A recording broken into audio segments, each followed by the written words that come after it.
Let's create a menu section in Google Sites that is not clickable. When you create a menu on a website, the menu item is often clickable, even if it has subpages. Click the page you want to change in the menu. Hover over the plus icon and select New Menu Section.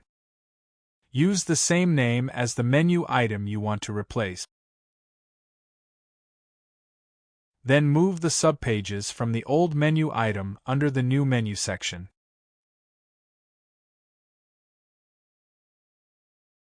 Delete the old page. Now the menu section acts as a non-clickable heading, while the subpages underneath it remain clickable. To add a new menu section, just hover over the plus icon again and choose New Menu Section, and name it.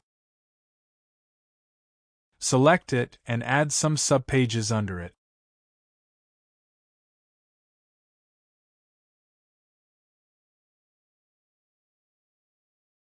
Reorder the pages if needed.